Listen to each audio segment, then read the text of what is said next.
de encontrar os alunos pessoalmente ou nunca? Nem os professores não conhecem? O Guilherme está assustado com tanto professor aqui. Nossa, vai ser um conselho de classe. Eles aguardem a prova depois, né? Quer ver no dia da prova esse monte de professor? É uma prova integrada, né? Muitas matérias na mesma prova. Bom, como está gravando, eu vou começar. Pode ser, gente? Alunos estão preparados? Tcharam! Vai começar a surpresa. Pessoal, então vamos lá, chega de brincadeira. Então, essa é a nossa primeira aula do componente integrador.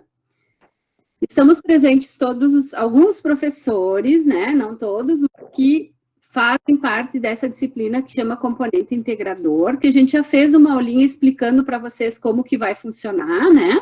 A aula passada, a gente conversou sobre isso. E hoje a gente tem a presença da nossa professora Marja, que está no Canadá, fazendo seu doutorado, e que vai falar um pouquinho para nós sobre agroecologia, tá? Lembrem-se, vocês tiveram que fazer perguntinhas, né? Então, aqueles que estão que talvez não tenham acompanhado, né? Não tenham se atualizado ali no Class, atualizem-se, olhem que vocês tinham que fazer algumas perguntas, né? E essas perguntas, de alguma maneira, vão ser respondidas, ou enfim, vão ser tratadas durante essa fala da professora Marja, tá? E depois da fala da professora Marja, a gente vai fazer um bate-papo com vocês, procurando integrar todo o conteúdo que a prof falou com as nossas disciplinas, tá? Então, vamos tentar conversar sobre as curiosidades de vocês e tentar entender um pouquinho como se dá essa coisa da agroecologia, ok? Ô, prof, é para marcar em algum caderno? Eu acho que seria interessante vocês anotarem alguma coisa, as dúvidas de vocês, ou enfim, né? É bom sempre a gente ter um caderninho do lado. Tem alguma matéria específica daí para marcar? Não, pode marcar na produção vegetal, pode marcar na produção animal, pode marcar no desenho, onde você quiser, tá? Vamos lá, então, pessoal. Eu vou passar a palavra para a prof. Marja. Seja bem-vinda, que bom a gente se reencontrar, mesmo que virtualmente, né? Eu não sei se a Marja vai chegar a dar aula para vocês, porque eu acho que tem mais um pouquinho de tempo aí, né, para a Marja voltar. Então, mas a Marja é professora de biologia, a formação dela é bióloga, tá? Eu escrevi um pouquinho do currículo dela, está fazendo doutorado na UFSC, e ela pode falar um pouquinho da formação, que agora eu não me lembro de cor, mas ela pode falar um pouquinho da formação dela, tá bom?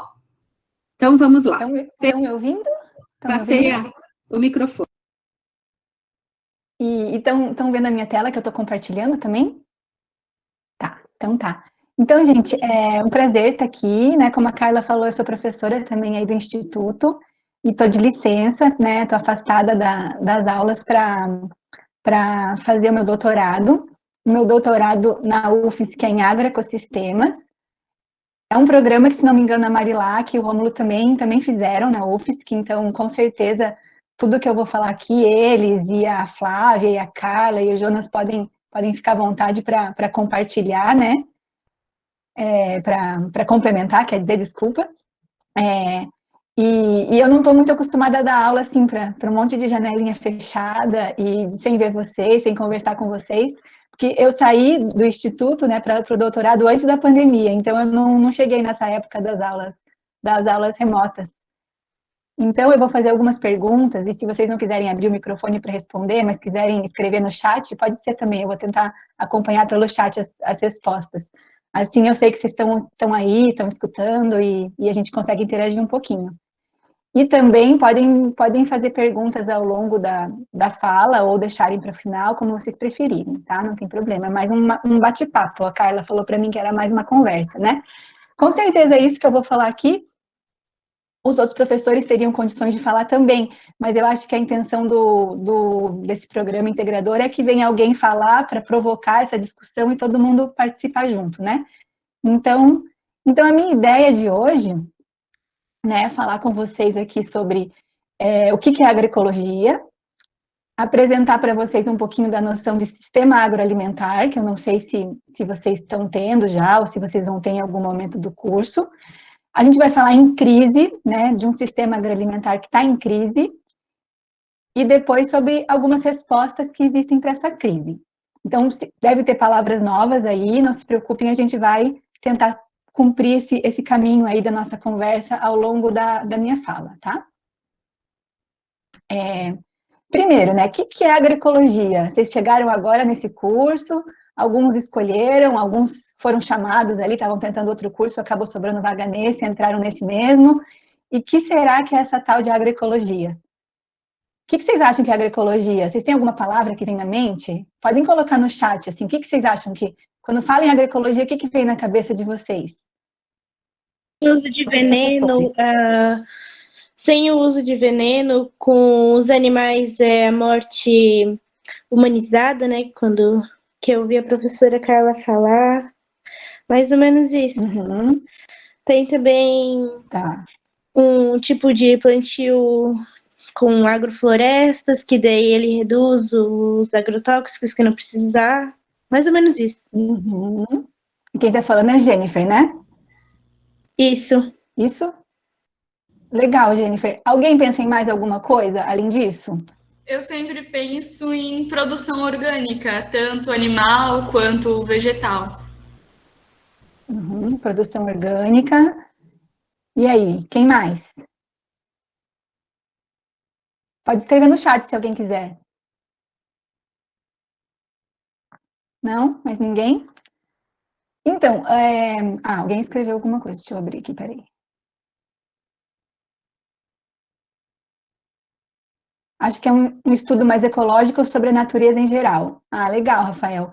A gente vai passar por um slide que vai falar sobre isso mesmo. Professor Novato pode falar, com certeza.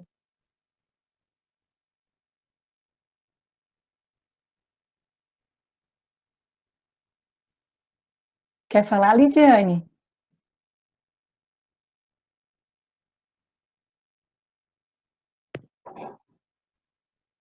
Tá.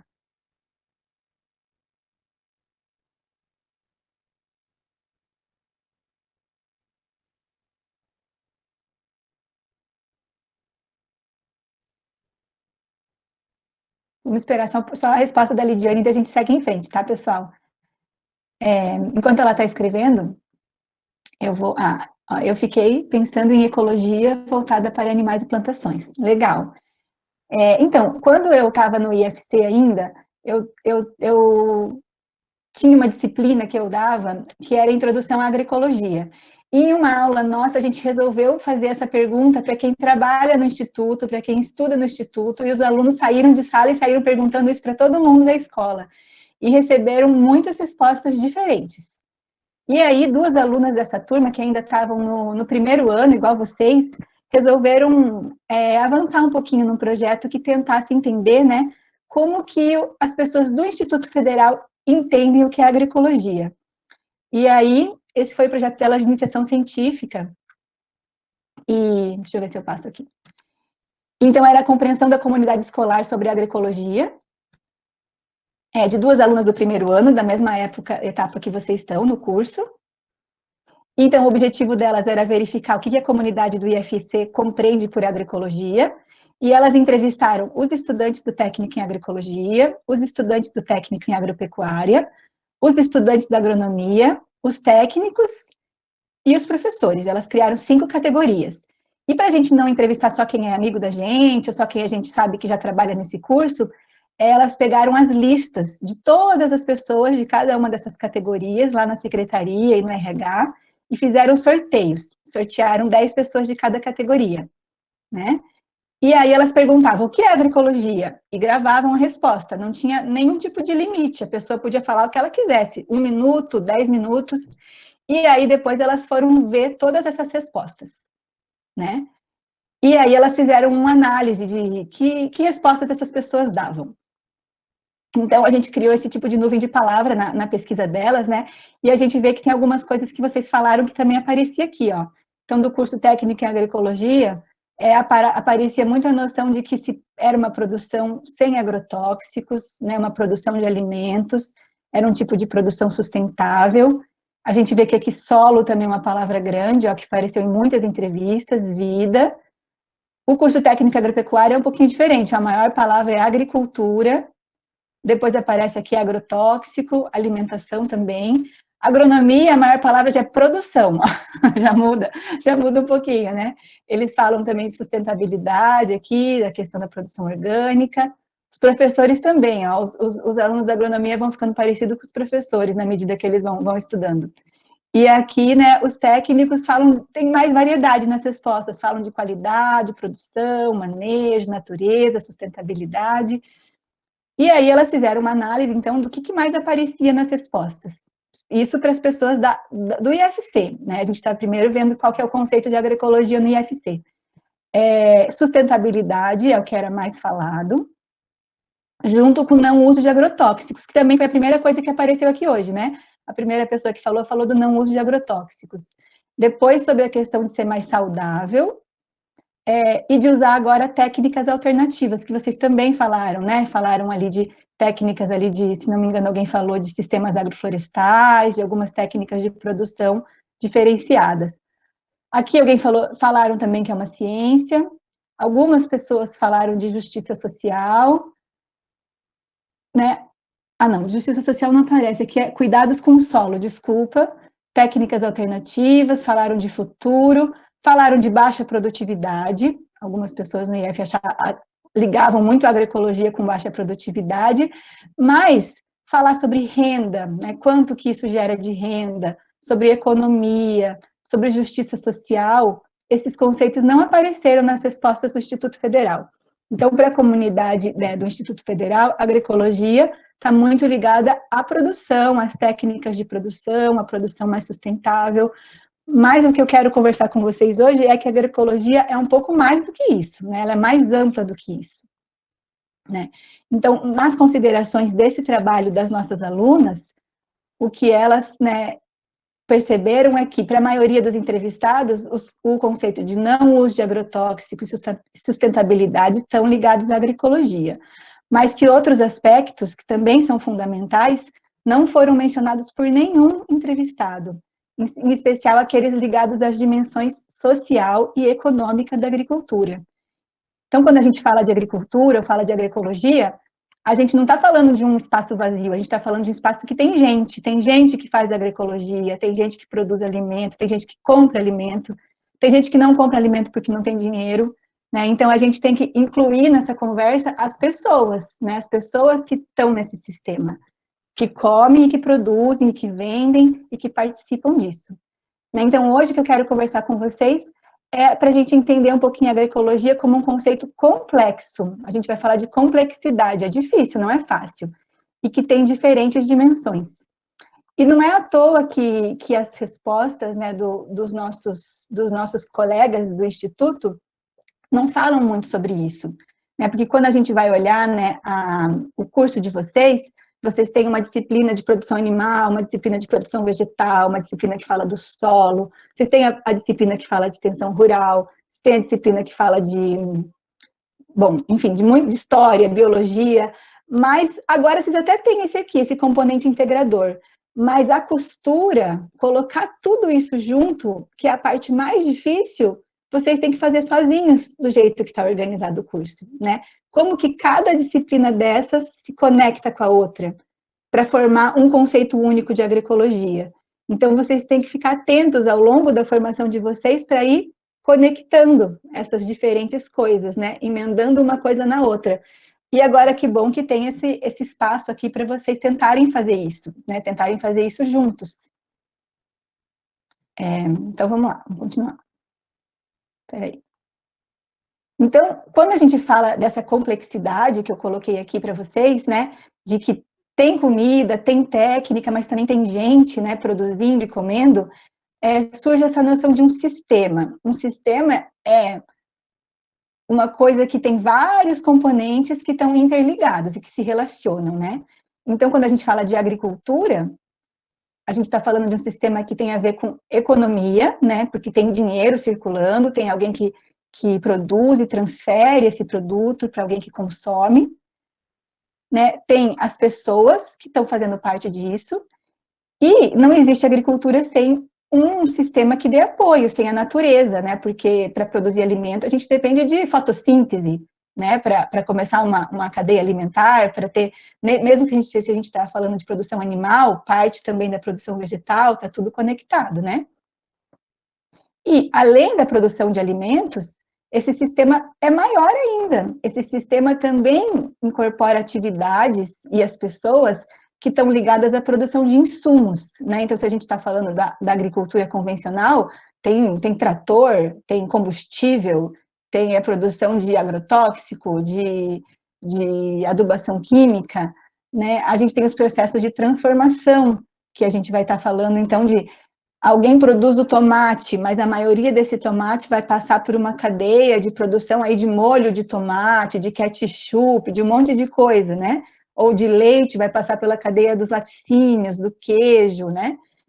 E de distribuição. Então, a maior parte desse alimento vai passar por uma cadeia longa de distribuição. Você chega no mercado e tem ali a uva que vem do Chile, né? Se você está comprando carne aqui onde eu moro, aqui no Canadá, provavelmente veio a soja do Brasil para alimentar as vacas que estão aqui, né? Então, tem essa cadeia de distribuição que conecta o mundo todo hoje em dia. E aí você tem as formas de comércio e de consumo. Então, você pode ir lá no Brasil Atacadista, em Rio do Sul, ou você pode ir na feira. São dois jeitos diferentes, né, de adquirir esse alimento. E tem as formas de se organizar, como é que as pessoas se organizam, né? Esses produtores, eles lidam direto com o mercado, para onde eles estão vendendo? Tem lá o seu Zé que vai lá e vende no Nardelli? Não sei. Ou eles têm uma cooperativa, eles se reúnem todos juntos para vender juntos o que eles produzem, né? Eles fazem uma cooperativa e vendem para o governo, para virar merenda escolar. Tem vários arranjos sociais possíveis, né, para fazer parte desse sistema. Os consumidores podem ir sozinhos, cada um por si fazer a compra. Alguns consumidores se organizam, formam uma rede, né? Vão lá tentar apoiar um agricultor sozinho. Enfim, tem esses arranjos que as pessoas fazem para participar desse sistema, né? E tem as técnicas que vocês falaram, né? E tem as forças políticas também, porque o governo, né, cria incentivos ou desincentivos, cria impostos, cria programas específicos para financiamento de alguns tipos de agricultura. Então, tudo isso está ligado. E a gente não pode esquecer de uma dessas partes quando está fazendo uma análise. Por mais que a gente tenha que, né, que quando está estudando, a gente faz um recorte, né? Então, você vai lá na aula da Marilac, a Marilac não vai conseguir falar de tudo isso, porque ela está tendo foco, né, da produção animal, do bem-estar, mas vocês têm que ir tentando conectar tudo que influencia cada uma dessas coisas. Se vocês tiverem pergunta, a gente pode ir colocando ali no chat, tá bom? E aí, quando eu falei aqui de sistema agroalimentar, existem muitas possibilidades, mas hoje em dia existe um sistema agroalimentar dominante, que é o sistema agroalimentar que está acessível para a maioria das pessoas, né? E que faz com que no mundo inteiro você chegue no mercado e tem quase sempre as mesmas coisas para vender. Às vezes são até as mesmas marcas que estão disponíveis para vender. As pessoas, né, da China, do Brasil, do Canadá, comem principalmente os mesmos itens alimentares, né? Então, esse sistema agroalimentar dominante, ele faz com que fique tudo muito parecido, tudo muito homogêneo. E, inclusive, as paisagens, né? Se você vai numa paisagem de agricultura, vai viajar aqui, onde eu estou, ou vai viajar no centro-oeste do Brasil, ou vai viajar em algumas regiões da África, vai ser tudo muito parecido, né? O que está sendo produzido, inclusive. Deixa eu ver, alguém colocou alguma coisa no chat. Ah, não é pergunta. Então, o que esse sistema agroalimentar, né, do jeito que ele está sendo feito, construído, e que é o sistema dominante, por mais que a gente saiba que tem outras possibilidades, ele visa aumentar a possibilidade de lucro e aumentar a possibilidade de produção. Tanto que quando a gente lê sobre agricultura, né, são sempre essas informações que estão disponíveis no jornal, na revista, né, aumentou a produção de soja, aumentou o lucro da soja, aumentou a produção do leite. mas a gente nunca lê ali na entrevista ou na notícia falando sobre como está a vida de quem está produzindo, melhorou a vida, piorou a vida, os filhos ficaram na propriedade, os filhos saíram da propriedade, os jovens querem trabalhar com isso, os jovens... Então, assim, outras partes da agricultura são esquecidas, são ignoradas na conversa sobre agricultura. Fala-se só sobre o lucro e sobre a produção. E nesse sistema, que só pensa no lucro e na produção e esquece das outras dimensões, a gente vai tendo, né, algumas tendências aqui, que é, né, como eu falei, as paisagens vão ficando cada vez mais homogêneas, né? Eu sei que em Santa Catarina, essa paisagem não é a paisagem mais comum aí na região do Alto Vale, né? Mas se você viaja para outros lugares, se você vai para o Mato Grosso do Sul, para Goiás, inclusive algumas regiões, né, do oeste catarinense também, do Planalto, você vai ver cada vez mais essa paisagem. Assim como você vai encontrar essa paisagem na África, vai encontrar essa paisagem nos Estados Unidos, no Canadá, né? E um sistema que é muito homogêneo, muito simplificado, a gente está vendo aqui, ó, ele não tem condições de armazenar água no solo, de armazenar nutrientes no solo, né? Ele não tem aqui as relações ecológicas funcionando, né, de presa, predador. Então, os desequilíbrios acontecem e as pessoas vão ficando cada vez mais responsáveis por tentar fornecer tudo que a natureza antes fornecia. Então, começa aqui, ó, os esquemas de irrigação, em algumas regiões sofrem muito com isso, né, com perda de água disponível para as pessoas. A questão dos agrotóxicos, o desenvolvimento de outras, né, tecnologias de ponta, inclusive, porque tem muito investimento, como os transgênicos, a perda da diversidade. Então, aqui eu coloquei o exemplo do tomate, né? Quando você chega no mercado, não tem muitas opções de tomates para você comprar, só tem uma. A mesma coisa com a cenoura, a mesma coisa com milho, a mesma coisa com praticamente tudo que a gente come, com arroz, né? Originalmente, todas essas plantas têm muitas variedades, mas o mercado escolhe uma, né, que vai sofrer grandes processos de seleção e de melhoramento genético para maximizar a produção. E com isso a gente vai perdendo essa diversidade, né, que está ligada com a cultura, mas que também está ligada com a espécie ter condições de se comportar num ambiente que se modifica. Então, às vezes, a gente escolhe uma espécie ou uma variedade, né, que se torna dominante, mas daqui a pouco surge uma praga nova que consegue acabar com essa variedade, né? Então, a diversidade das plantas e dos animais tem a ver com condições de sobreviver, né, em ambientes diversos. E nesse mesmo espaço que a gente aumenta a produtividade, acontece desperdício. É um problema, né, do nosso sistema.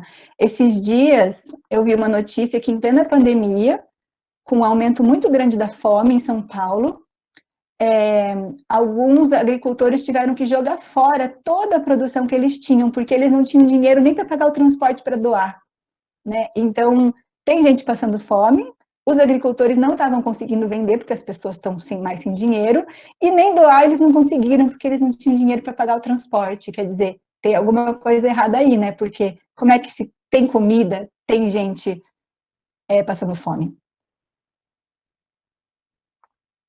E no mesmo sistema tem gente que, ó, tem problema de obesidade, isso é um problema mundial. E não é porque a pessoa é gulosa, é porque a comida que ela está tendo acesso tem graves questões nutricionais, né, de problemas aqui. E tem gente passando fome, e tem gente obesa, tudo no mesmo sistema. E aqui eu coloquei essa charge que e tem gente que está sendo, né, expulsa da área que viveu por gerações com suas famílias, para dar espaço para esse vazio aqui de gente que né, aonde se produz a maior parte nem é da comida, né, mas da agricultura hoje em dia. Então, como resultado dessas práticas, né, e dos seus efeitos, a gente tem um modelo que é insustentável, né, o que eu tentei mostrar para vocês é que gera muitos problemas que não foram projetados, né, não foram desejados, mas que são resultados indesejados desse sistema do jeito que ele está organizado hoje. Aí aqui, a gente vê que tem várias crises que são relacionadas, né, que a gente também não consegue desconectar muito uma da outra, né. a gente tem uma crise alimentar e de saúde pública, a gente tem uma crise climática, uma crise da biodiversidade, uma, né, perda das espécies aqui aumento da temperatura, crise energética, porque a agricultura dominante, ela é muito baseada no uso ainda de combustíveis fósseis, né, para o transporte, para a produção, e a gente tem esses combustíveis sendo cada vez, né, mais explorados e vão se tornando mais raros, crise de água, crise de contaminação, né, da comida, da água, do solo, crise financeira, porque nesse sistema os preços são altamente variáveis, e êxodo rural e migrações, né, intra e internacionais. As migrações humanas hoje são uma questão importantíssima no mundo todo, mas também no nível local, né, quando a gente tem as cidades ficando inchadas e o campo ficando cada vez mais sem gente. Então, eu não vou entrar mais muito nisso, porque eu não quero que todo mundo fique em depressão, mas a gente pode dizer que o nosso planeta está chegando em limites, né, em relação a todas essas crises aqui. E aí, surge, né, nesse meio desse contexto, a agroecologia. Porque, como eu falei, existem outros sistemas possíveis, né? Esse é o sistema dominante, mas existem outras formas de arranjos, né, possíveis.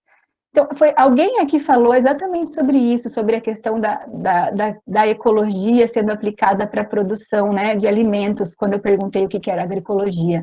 Então, inicialmente, era exatamente esse o conceito de agroecologia, né, que era pegar conceitos dos princípios ecológicos e aplicar para os sistemas agrícolas mais sustentáveis, né, entender essas relações que são naturais, né, entre solo, entre a biodiversidade, o ciclo dos elementos químicos aqui que são importantes, dos nutrientes, como tudo isso funciona e se ajusta, né? Mas, aos poucos, a agroecologia foi ficando cada vez mais abrangente, né? Então, hoje em dia, como a gente está falando de um sistema, a agroecologia também tenta incorporar esses outros elementos do sistema, né? Que são essas tecnologias de produção, mas também as estratégias de comercialização, também as formas de organização das pessoas, também as políticas públicas que orientam, né, a forma como as pessoas se organizam e produzem alimentos. Então, a agroecologia é mais ampla e tenta incorporar todas essas questões dentro do seu escopo ali de atuação. Então, hoje em dia, né, ou quando você vai ler os trabalhos sobre agroecologia, mesmo na ciência, é bem reconhecido que tem pelo menos 3 usos muito comuns para a palavra agroecologia, que é uma disciplina científica, né, então você pode agroecologia como uma disciplina científica, eu estou estudando agroecologia, né, o Rômulo estudou agroecologia, um conjunto de práticas agrícolas, então vocês vão provavelmente em algum momento do curso de vocês visitar uma propriedade agroecológica que aplica práticas agroecológicas, né, um conjunto de práticas, e também um movimento social e político, né, existe o movimento agroecológico, as pessoas que se organizam nesse movimento, que interagem e que vão tentar provocar mudanças nesse sistema agroalimentar. E tudo isso aqui é agroecologia. E nem todo mundo faz todas essas coisas. Então, um agricultor agroecológico não necessariamente estudou, né, agroecologia como disciplina científica. Tudo isso é agroecologia e um não exclui o outro, tá? E tudo isso com o objetivo de tentar construir sistemas mais sustentáveis. Então, quando a gente está falando de agroecologia hoje, a gente está falando de uma transição, né? É uma transição, não tem como simplesmente parar isso aqui e no dia seguinte virar um sistema diferente, né? A gente tem que começar a provocar uma mudança, um movimento de mudança numa outra direção. E, mais do que substituir os insumos, eu vi nas perguntas de vocês que vocês elaboraram, tinha muitas perguntas sobre isso, né? Que tipo de produto agroecológico dá para usar para combater as pragas? Que tipo de produto dá para usar para, né, promover a fertilidade do solo? Então, mais do que só trocar um produto que era muito ruim, nossa, os agrônomos vão me matar agora, muito ruim, por um que é um pouco menos ruim, um que tinha um nível de contaminação alto, por um que não tem, não é só isso a agroecologia, né? Ela trata, então, de adotar outros princípios de manejo, de estimular processos ecológicos dentro da área de produção, de valorizar a biodiversidade, de valorizar saberes diferentes. Ai, desculpa, gente, agora como é que eu volto?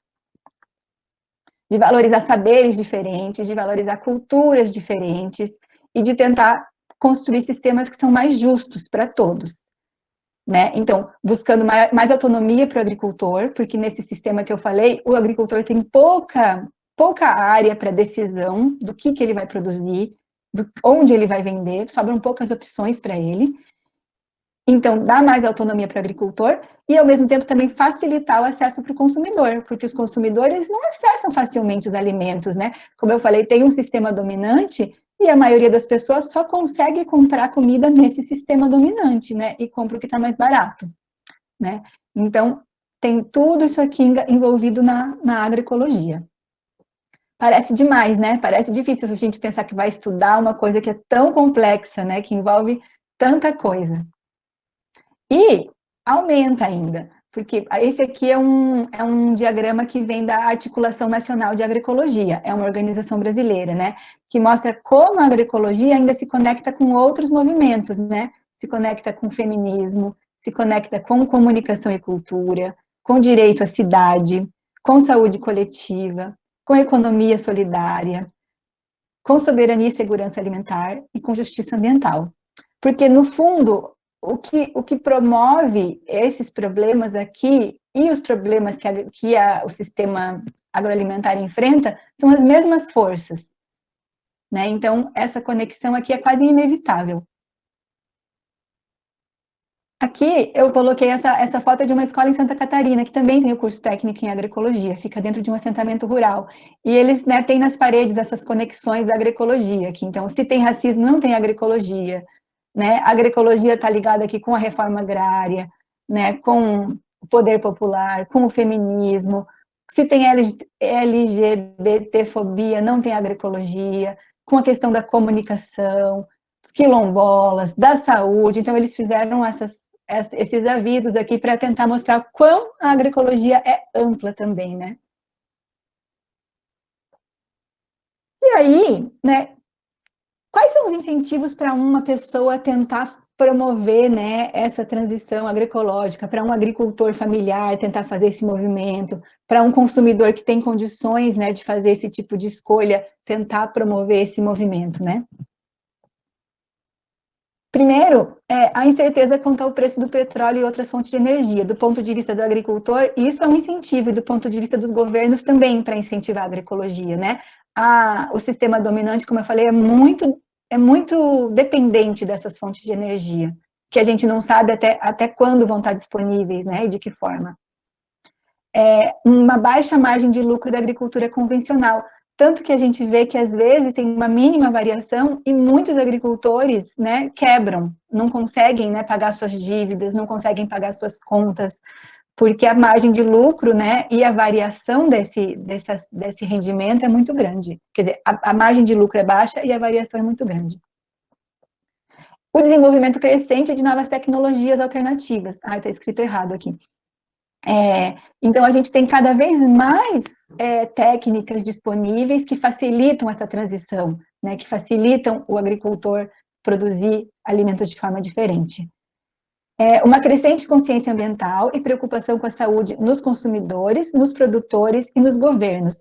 Quando a gente conversa com os agricultores que já estão numa transição agroecológica, que já mudaram a forma de produzir, a maioria deles justifica isso do ponto de vista da saúde, né? Que enfrentaram problemas de saúde e que não queriam continuar enfrentando no sistema convencional da agricultura. Os consumidores também, a maioria que tem condições de buscar alimentos agroecológicos, também porque está querendo alimentos que são mais saudáveis, né? Porque percebe riscos associados a outros tipos de alimentos, né? O aumento da compreensão sobre a multifuncionalidade das áreas agrícolas. Essa aqui é complicada também, mas isso aqui significa que as áreas de produção, elas não servem só para produzir alimentos, né? Elas servem para prestar muitas funções para a sociedade. Nas áreas de produção agrícola, a gente tem também a condição de preservar a biodiversidade, onde estão as maiorias das nascentes de água, então, para a gente poder garantir o abastecimento de água para toda a população, inclusive para a população que está na cidade. São áreas que se as pessoas tiverem boas condições de vida e continuarem vivendo lá, facilita, né, a administração das cidades, porque não vai todo mundo morar na cidade, tentar depender dos mesmos serviços no mesmo lugar. Então, as áreas agrícolas podem prestar muitas funções do ponto de vista do planejamento, e os governos podem reconhecer isso, né, e tentar melhorar as condições de vida nessas áreas e fazer com que elas prestem mais serviços do que elas estão prestando hoje, facilitando isso, né. E o crescimento do mercado para produtos orgânicos e agroecológicos. Quando a gente conversa sobre isso com os agricultores hoje também, a maioria diz que vende tudo que produz, não falta mercado mais, né? O que falta é condições de aumentar a produção, em alguns casos, até porque as propriedades são pequenas, mas já passou o tempo em que as pessoas não consumiam esses produtos. Hoje em dia, elas consomem, e geralmente todo mundo que produz vende tudo que produz. E agora a gente vai passar, então, um pouquinho da teoria para ver algumas experiências práticas. Eu, por coincidência, assisti um vídeo de uma matéria que passou em Santa Catarina essa semana. Eu vou ver se eu consigo colocar para vocês assistirem. Eu não sei se vai dar certo isso. São só 3 minutos, se não me engano, tá? Eu vou colocar aqui para vocês, vamos ver se vai dar certo.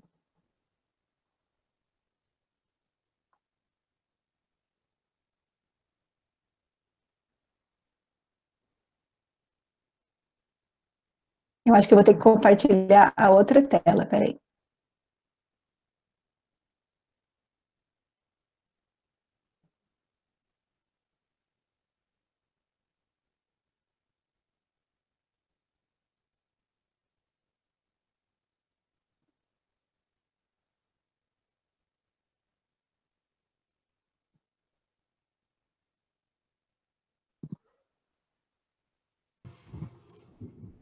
Ai, gente, eu acho que não vai dar certo. Depois eu vou passar para vocês assistirem, pode ser?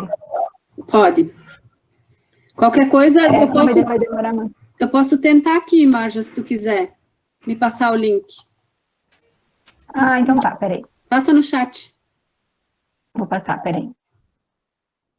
É que daí... Eu estou apresentando qual tela agora? Não, nenhuma, né? Nenhuma. Eu já te passo. Eu vou mostrar, vou terminar então a apresentação, daí eu já te passo, tá? Tá. Eu já estou quase no final. Então, aqui eu vou mostrar para vocês algumas experiências que tem aí perto de Santa Catarina. Tá? Vocês estão vendo minha tela de volta? Sim. Tá. Então, esse vídeo, ele vai falar de uma experiência aí em Lontras, mas é de um rapaz que, inclusive, estudou no Instituto Federal Catarinense e saiu do jornal local essa semana. Aqui é uma outra propriedade que ficava em Santa Catarina, ficava em Rio do Sul, mas eu acho que é, inclusive, desse mesmo rapaz que mudou para Lontras. Mas a gente vê aqui, então, que é um tipo de produção, ó, que tem o solo super coberto, né, que tem uma variação aqui no que ele está produzindo simultaneamente, tem uma paisagem diferente, essa foto não pega bem, mas tem outras paisagens aqui em volta, não é tudo com a mesma visão homogênea. Tá? Então, isso aqui já acontece, já é possível de fazer. A gente tem no sul do Brasil, integrando Santa Catarina, Paraná e o Rio Grande do Sul, uma rede chamada Rede Ecovida, né, que faz a certificação participativa, quer dizer, os agricultores, eles vão verificar um ao outro se estão cumprindo com as regras da produção orgânica, sem depender de uma empresa que venha de fora fazer isso. Então, fica mais barato, né, o processo de conseguir o certificado orgânico para poder vender um alimento como sendo orgânico. E eles também são organizados nesses grupos de verificação, de certificação, mas de comercialização. Então, a Rede Ecovida consegue fazer com que esses alimentos sejam, né, possam viajar aqui de um grupo para o outro facilmente, se aqui tem muito arroz, né, que tem regiões de produção de arroz aqui, consegue levar esse arroz para os outros pontos da Rede Ecovida para comercializar. Geralmente eles trabalham com feiras, né, mas eles também têm outras formas de comercialização, mas facilitando o acesso e barateando o acesso também para os consumidores, tentando criar uma relação mais próxima entre agricultores e consumidores. Esse aqui é um modelo estudado no mundo inteiro de como organizar agricultores para fazerem a certificação participativa, né? É um movimento antigo, que ajudou, inclusive, a formular a lei de certificação orgânica no Brasil. E tem outras experiências parecidas em outras regiões do Brasil já. Aqui sou eu, aqui, numa feira em Porto União. Porto União, embora não seja necessariamente de produtos agroecológicos ou orgânicos, tem mais de 100 feiras que acontecem por semana. É uma cultura muito grande de comprar direto do agricultor. Quando eu falo uma feira, pode ser só uma banca, tá? Não precisa ser uma feira com muitas bancas. Essa aqui é a feira do sábado, tem várias bancas.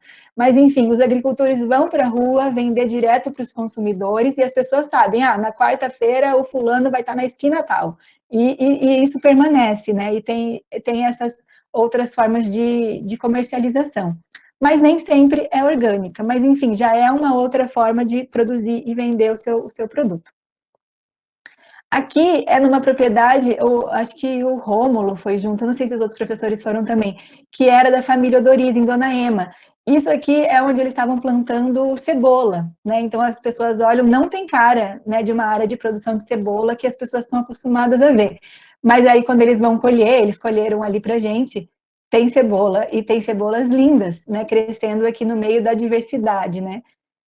Então, que eles acharam essa forma de manejo mais interessante para proteger o solo e proteger contra pragas e doenças ali.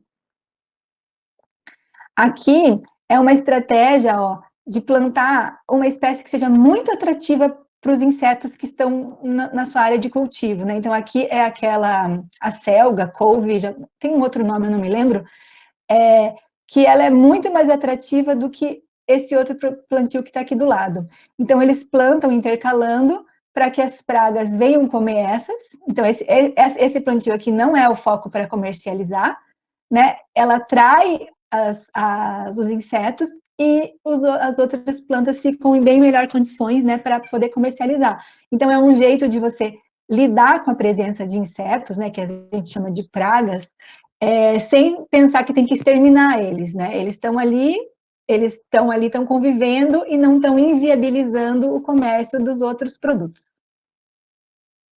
Aqui também é em Santa Rosa de Lima, mas tem experiências parecidas em outras regiões, né, de Santa Catarina e do Brasil, que é uma área de pasto para produzir, né, principalmente produção leiteira, nesse caso. É um sistema silvopastoril que a gente fala. Então, tem a área de pastagem, é uma pastagem em que tem a rotação, eu acho que vocês vão estudar isso, né? Não sei se é com a Marilac, se é com o Rômulo, quem que é, mas os animais vão rodando em parcelas menores do terreno, porque isso faz com que o solo também fique melhor, as gramíneas cresçam de outra forma, e ao mesmo tempo, no mesmo sistema, você tem sombreamento com áreas plantadas com árvores, né? Isso cria um ambiente que a temperatura, eu acho que é melhor para os animais, que produz outras fontes de alimentos, você pode introduzir nessas ilhas aqui, produção de frutas, por exemplo, você tem o sequestro de carbono, né, e você tem o que os estudos mostram é que você não perde em área de pastagem, porque você criando sombras, inclusive, melhora, né, a qualidade de vida desses animais e diminui o gasto de energia deles. Então, é um sistema muito mais diverso, e essas ilhas são área que outras espécies podem habitar, né? Claro que não é igual uma floresta, mas já é um ambiente que tem várias funções que uma floresta teria, né? Aqui é uma forma de tentar valorizar a cultura local e a pluriatividade, quer dizer, uma propriedade rural pode ter várias fontes de renda, que não seja só a produção de alimentos, né? Aqui é em Anitápolis, mas existe essa associação acolhida na colônia em vários lugares de Santa Catarina. Então, os agricultores abrem as suas casas para receber turistas, e os turistas têm interesse em ir e visitar aquela forma de viver, né? Eles não precisam ir para um hotel, eles vão e experienciam lá como é que essa família vive, como é que são os alimentos, vão lá junto até para algumas rotinas de produção. Eu fui esses tempos numa acolhida na colônia como é que é ali? Rancho Queimado, e inclusive era o nosso ex-aluno do nosso curso de agroecologia era uma propriedade dele, bem legal. Então é uma outra forma, né, de o agricultor diversificar a fonte de renda e as formas com que ele se relaciona com os consumidores. Aqui uma outra experiência de Santa Catarina, né? Floripa, Zona Livre de Agrotóxico, é um projeto de lei que foi aprovado, está em processo, então, agora de ser colocado em prática, que é não existir mais áreas de uso de agrotóxico em nenhum lugar da ilha. Né? Isso já foi aprovado e agora está começando a ser executado. Então, são exemplos de iniciativas, né? Então, vão desde aprovação de leis até a forma como os agricultores, né, lidam ali no seu dia a dia com a produção, e tudo isso tem a ver com a agroecologia. Eu poderia dar mais exemplos, né, mas acho que a gente pode tentar conversar agora. E é isso que eu tinha para dizer para vocês. Espero que tenha atendido aí o que vocês estavam esperando. Pessoal, então agora vamos aproveitar, né, e fazer a margem de perguntas, vai, Carlos? Chegou na hora. Então, vamos aproveitar para encher a professora Marja de perguntas, tentar perguntar tudo que vocês têm dúvidas, e depois a gente pode tentar fazer um bate-papo com nós, podem perguntar para nós também, né? Tentar linkar algumas coisas, e vamos aproveitar, né? Tem uma perguntinha aqui da Jennifer, Marja, ela postou essa pergunta quando tu mostrou as variedades de tomates, né? Eu não sei se... Deixa eu achar aqui. Mas se plantarmos essas plantas variantes, será difícil vender e gerar lucro, seria isso? Jennifer, eu acho que sim, que quando a gente pensa em transformar, tem que ser pelos dois lados, né? A gente tem que ir... Porque os consumidores também têm agora seus hábitos moldados por esse sistema, assim como os produtores. Então, os produtores já se acostumaram com essa forma de produzir, e os consumidores também já se acostumaram com essa forma de se alimentar, né? Tem que ser um movimento de educação também, de todos os elos desse sistema, né, que conecta das políticas, de quem produz as sementes, de quem está lá no campo produzindo a comida e de quem está comprando, né? Tem alguns lugares, né, que isso é menos marcante do que no Brasil. Então, se você viaja, acho que para Bolívia, para o Peru, você chega na feira, tem muitos tipos de batata, tem muitos tipos de milho. Então, lá as pessoas não perderam tanto esse hábito, mas no Brasil, realmente, a gente não encontra, né? A gente encontra um tipo de milho no mercado, né? Não encontra nem dois, só um mesmo. Né? Batata, talvez tenha duas, uma mais roxinha e uma doce e a batata inglesa, 3, então. Mas tem dezenas de possibilidades, né? Acho que seria isso, assim, por enquanto eu acho que você está certa. Se você pensar no grande mercado, eu acredito que seria mais difícil de vender. Por isso que os agricultores vão buscando construir essas alternativas, né? Parece que tem um grande mercado e tem essas outras opções de mercado que ficam ali nas brechas, assim, sabe? Que são, por exemplo, essas feiras, essas outras alternativas, que enquanto esse sistema não é dominante, são suficientes para eles, né? Então, os agricultores que vão para as feiras vendem tudo o que produzem e vivem bem, né? Aumentam a renda, inclusive. Porque quando eles vão vender para o mercado, eles vendem por um preço mais baixo, geralmente. Ô, professora, então, certo seria atirar para todos os lados, vamos dizer assim, plantar praticamente bastante coisas, né, para vender, mas em grande escala que eu tô falando daí. Pois é. Eu acho assim que o certo seria atirar em todos os lados, assim, não quer dizer que todo mundo tenha que fazer tudo, né? É que tem muita gente dentro desse sistema e cada um vai fazendo a sua parte, né? Então, às vezes, alguns agricultores não vão plantar tudo, mas talvez vão diversificar um pouco a sua produção, para não ficar também... Porque o agricultor que produz uma única coisa, ele é refém dessa única coisa. Se aquela coisa, por algum motivo climático, se a pessoa só planta cebola e vem uma chuva de granizo que acaba com a plantação dela, ela fica em condição de insegurança financeira e alimentar, inclusive, né? Então, para o agricultor é bom diversificar um pouco, mas não quer dizer que um agricultor sozinho vai ter que produzir tudo que está disponível, né? Mas se tiver essa lógica de diversificação, na soma total a gente vai ter paisagens bem mais diversas, né? Não sei se eu te respondi.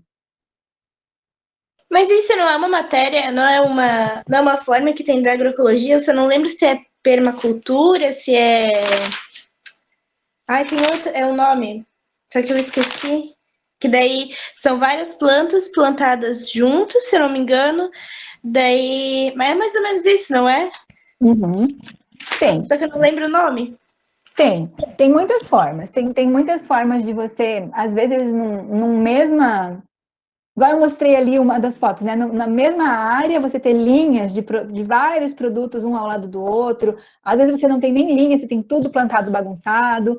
Às vezes não, às vezes você só tem dois combinados, um com o outro. Né? Então, assim, a gente tem um tipo ideal que é super diverso, né, e super sustentável, mas a gente também não pode achar que todos os agricultores vão seguir esse modelo. Existe um gradiente de possibilidades, né? Existe um movimento que é só sair daquele extremo que depende totalmente dos insumos, até um outro extremo que não depende nada. Tem agricultores que são super autossustentáveis, produzem tudo que vão comer e produzem dentro da propriedade o seu próprio adubo, né, o seu próprio esterco, não precisam comprar nada de fora, que é o ciclo perfeito, vamos dizer, mas quase ninguém vai chegar nesse extremo. Então, a gente tem que pensar nas possibilidades que vão melhorando o sistema de cada agricultor, né? Não precisa pensar que todo mundo vai virar agora sistemas agroflorestais. Não é a realidade que a gente tem hoje, né? Mas a gente tem a realidade de que todo mundo pode ir melhorando, né? Melhorando a forma de produzir em direção a mais sustentabilidade. Acho que essa ideia é importante, assim, de não criar duas categorias muito rígidas, né? Um que é o sistema convencional absoluto, monocultura, e o outro que é o sistema altamente independente, assim. A gente tem um gradiente de possibilidades, né? E a gente tem que ir tentando se mover numa direção de cada vez mais sustentabilidade. Paty, eu vou escolher algumas perguntas que foram feitas no Class. Tem uma pergunta que não foi respondida ainda, assim, diretamente, tá? Então, como a produção da água pode afetar nos sistemas de produção agroecológicos? Carla, deu uma cortada. Fala de volta, por favor. Tá. Como a poluição da água... Peraí, cadê? Como a poluição da água pode afetar nos sistemas de produção agroecológicos? Tá. Bom, olha, eu vou deixar assim, Rômulo, Marivia, eu não estou vendo se tem mais, o Jonas, quem quiser me ajudar a responder, pode me ajudar a responder, tá, gente? Eu acho que aí é uma relação de dois, que vai para os dois lados, né? Então, tanto os sistemas agroecológicos ajudam a diminuir a poluição das águas, né? Porque a gente tem um grande problema das águas ligado ao uso excessivo de fertilizantes, né? Os fertilizantes e os agrotóxicos, claro, também, mas eu vou falar dos fertilizantes aqui, que escoam para a água, alteram muito fortemente o ecossistema aquático, né? As cadeias alimentares, né? Então, isso é um problema grave que a gente enfrenta hoje. Então, se nos sistemas agroecológicos a gente for diminuindo esse aporte, né, tanto de agrotóxico como de fertilizantes, a gente contribui para diminuir a poluição das águas. Então, esse é um caminho da agroecologia para diminuir o problema das águas. Agora, de fato, tentar fazer um sistema agroecológico num lugar em que as águas são muito poluídas vai ser uma dificuldade. Mas a agroecologia tende a ser também um sistema que depende menos de irrigação, né? Quando você começa a criar outras formas de proteger o solo e de manter a umidade do solo, você vai depender menos de usar uma água se tiver uma água poluída no teu entorno, né? Então, às vezes você tem uma propriedade agroecológica vizinha de um corpo d'água que está poluído. Ela pode simplesmente não precisar usar essa água, né? É isso que ela vai ter que tentar fazer. Tentar acumular água da chuva, criar açudes para acumular água da chuva, tentar captar captar água para o consumo, tentar diminuir a necessidade de irrigação. Então, acho que, não sei se é isso, se alguém quiser complementar, pode complementar. A professora de Química já deu uma colaboração aqui, ó, a Liz, nossa professora de Química, que os agrotóxicos alteram o pH das águas, né? Então, e a gente sabe que aqui em Rio do Sul, a gente teve uma pesquisa, né? Que a gente tem uma qualidade de água fornecida péssima e super contaminada por agrotóxicos das lavouras de arroz, se não me engano, né, gente? Eu não sei, me ajudem aí. Arroz, cebola, fumo, enfim, modelo convencional que a gente tem na região, né? Fumo, né? Fumo. Então, a nossa água é super, super contaminada por causa disso, né? Então, acho que bem legal a tua resposta, mas já acho que respondeu. Eu não lembro mais quem fez a pergunta, não li. Tem uma pergunta bem interessante, que é sobre qual a maior diferença que você vê em relação ao sistema da agroecologia no Brasil e no Canadá. Eu não sei se tu conseguiu chegar a ver alguma coisa. E se os produtos agroecológicos são de fácil acesso no Canadá. Você até entende uma visão externa da coisa, né? Então, bom, como eu estou aqui na pandemia, claro que a minha capacidade e possibilidade de viajar e interagir foi pequena, né? Mas primeiro, assim, o acesso à tecnologia aqui é enorme, enorme. Então, os agricultores, eles têm tecnologia de ponta, né? Eu conversei com um rapaz que trabalha na universidade, agora na fazenda da universidade, mas ele falou para mim que ele passou os últimos 10 anos da vida dele sendo agricultor e vivendo só da agricultura. E eu perguntei, que tamanho é a tua área? É menos de 1 hectare. Então, menos de 1 hectare manteve a família dele inteira, ele, a esposa e os filhos, por 10 anos. Ele falou que ele não tinha outra fonte de renda, ele era só agricultor, né? E agroecológico, no caso orgânico, né? Então, assim, eles têm acesso à tecnologia e eles produzem bem intensamente em áreas bem pequenas. Eu fui também participar, ajudar um colega do laboratório daqui a fazer um plantio de beterraba para produção de semente de beterraba. Nesse caso, a gente plantava a beterraba porque ele queria realmente obter a semente, né? E ele me falou, por exemplo, das redes de sementes locais, né? É o trabalho dele, da pesquisa dele, ele integra essas redes. Eu achei bem interessante. Eu não conheço muito coisas equivalentes no Brasil. Eu conheço, assim, as redes de troca de sementes, principalmente focadas em milho, em feijão, né, em alguns produtos, mas aqui, por exemplo, eles têm as variedades locais desse tipo de vegetal, beterraba, cenoura, folhas, né, outros produtos, né, hortícolas, não sei como dizer, e achei bem interessante essa organização dos agricultores. Agricultores desse modelo que eu estou falando são de propriedades muito pequenas mesmo, assim, uma propriedade de 4 hectares, eles já veem como, nossa, é grande, né, para eles. Mas eu acredito que também não é o dominante, né? A gente tem áreas grandes de produção de monocultura no Canadá também, sem dúvida nenhuma, né? E o Canadá é um país que a principal indústria dele ainda é a indústria madeireira, só que é madeira nativa, né? Mas eles exploram muito fortemente a madeira desde sempre, tem sistemas de manejo, mas também é uma extração de matéria-prima, assim, né? Bem forte. E o acesso, eu sinceramente achei que a gente acessa muita diversidade mais diversidade de produtos assim in natura nos mercados que eu frequentei, mas eu não tenho condições de avaliar o quanto isso é acessível para toda a população, né? Ou se tem uma parcela grande que é excluída, né? Por não ter acesso ou pelo preço. Mas a gente encontra, por exemplo, como eu falei, a cenoura, a gente encontra várias cores de cenoura para vender, sabe? Cenoura roxa, cenoura amarela, cenoura branca, cenoura... Não é só cenoura laranja, igual no Brasil. Você encontra em qualquer mercado vários tipos de cogumelos. Sempre tem muitos tipos de cogumelos frescos e não são muito caros. Então, eu acho que é mais, talvez porque eles têm mais poder aquisitivo e porque eles já estão mais, né, o mercado já está mais preocupado com isso, sempre tem mais opções de orgânico, sim, em qualquer mercado.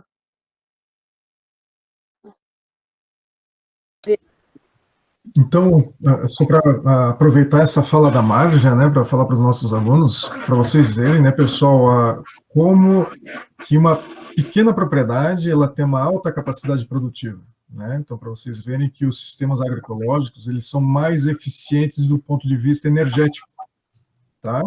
Então, não quer dizer que a gente precisa ter propriedades enormes para a gente estar conseguindo manter, né, ter uma, digamos assim, garantir o sustento para uma família, né, de agricultores, certo? Então, comecem a ficar atentos a essas questões também, tá?